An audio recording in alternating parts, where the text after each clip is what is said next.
All right, so how do you turn it on? All right, so the power button's right here with the knob. So we're going to go from the off to the on position.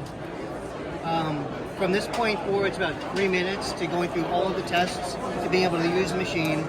If there was an emergency case, you can bypass all the tests and just start to use, obviously go straight to ventilation.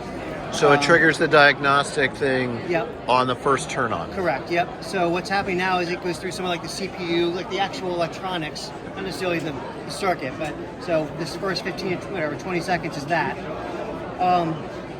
So basically you're going to start it like you would normally do with you including, putting the circuit on and including the Y piece.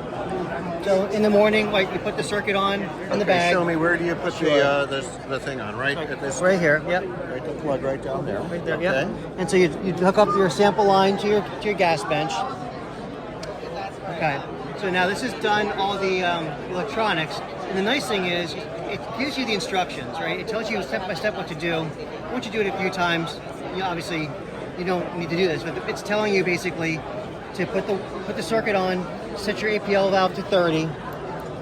Okay. Get that out of the way. APL valve to 30. Yep. Okay.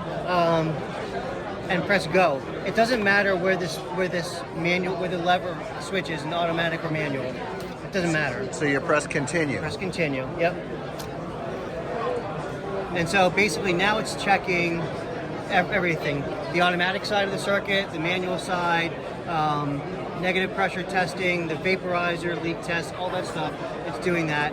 And again, this is about a minute and a half of waiting, but that's it. That's all you have to do in the morning if you're doing it at all, because you can do this you can actually set this at nighttime the same way, and it'll actually you set it for 6:30 a.m. So it'll be passed and ready to go when you guys show up for the first case in the morning. But so anyway, we're gonna let this go just for another couple minutes here. And just are different. These are electronic. You have the traditional mechanical, dials. So besides that, there's no difference to the machines. So it passed, and basically, so the ASA's got a pre-use checkout list as well. Like a recommended list. This gives you some of the other things you can check, but cylinders in the back. But it passed. So where's the gauge for the oxygen cylinder? Is it down? It's down here? So here is your electronic gauges and also mechanical. So if you did lose power and you're basically bagging the patient, you can still have a manual representation of the... Are these the pressures in the tank, or are they the wall pressure? These are the tank pressures. Those are the tank pressures. Yeah. Okay. So there's wall and tank digitally, and then tank pressures mechanically. Gotcha. We don't have any tanks, obviously, here. Gotcha. All right, so it's done this, so what do we do? So basically you're done. If it had failed, it would tell you fail, and it would tell you like the leak values, and it'll tell you how to fix it. So you basically, you may have a leak in the sample line or whatever. It gives you some guidance. So basically, you press continue and you're done. That's it. All right. So now that we're ready to induce the patient, we turn on the fresh gas flows. Yep. So you can do it a couple ways. These are pre-programmable. So I can just touch the screen.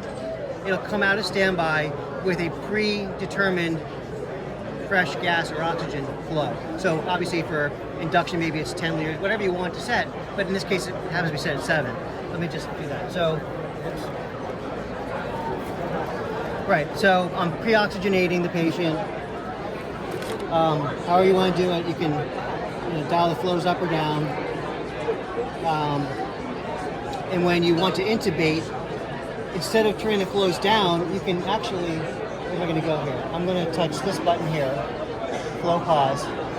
It shuts off all the fresh gas. So if you're like running nitrous or whatever, it's not when you disconnect this, it's basically shut off all the gas to the patient and the agent, so it's not leaking into the room, right? So now I intubate the patient, I hook them back up, and I can end the flow pause. It goes right back to the same flows that you were using before. Okay, how do we turn it to a standard volume control ventilation? So basically, this is the lever, right? So it's kind of like the GE style, as opposed to the regular, right? So basically, from manual into automatic, it goes directly into your predetermined ventilation mode. And as a facility, you can determine if you want it to be volume or pressure or volume guarantee, whatever. So in this case, we just have it set to volume control. So we could change it, we could up the tidal volume by touching this. Yep. And to make it 600, say we want it. Yep. And then confirm with the green button. Check button. Yep. And you can, if you prefer it, you can use this trim knob, right? So that's going to act the same way as the keypad. So whatever your preference is. All right. So we can do that, and so that's volume control ventilation. Yeah. SIM. You have SIMV, pressure controlled. Do you have simply a pressure support? Yes. So that is CPAP pressure support. All right. What machines are you used to using? Are they GE or Draeger? Draegers. Okay, so this actually acts very similar to the Draeger machine in terms of the pressure support mode. All right. So basically, you're identifying a minimum rate. Let's just do 2, and it's going to look for a breath every 30 seconds. All right. Actually, let's do it backwards. All right, let's do it 10. So it's looking for a breath every 6 seconds. If it doesn't see one, it's going to say apnea ventilation, right? So it knows that it's going to give you the backup support, but it won't change the mode, right? As soon as I breathe on my own, But it'll still give you a mandatory one, right. Whatever your minimum respiratory rate right. is. It's looking for one derived by me every 6 seconds, and you can tell the patient breath is pink versus the mechanical is orange. Right? How do you set the sensitivity?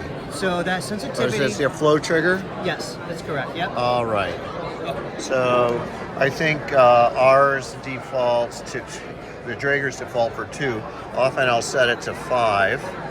So I can we can change it on the thing to bring it up. That's good. And then we hit the checkbox. So that'll require a little bit harder effort on the patient to breathe.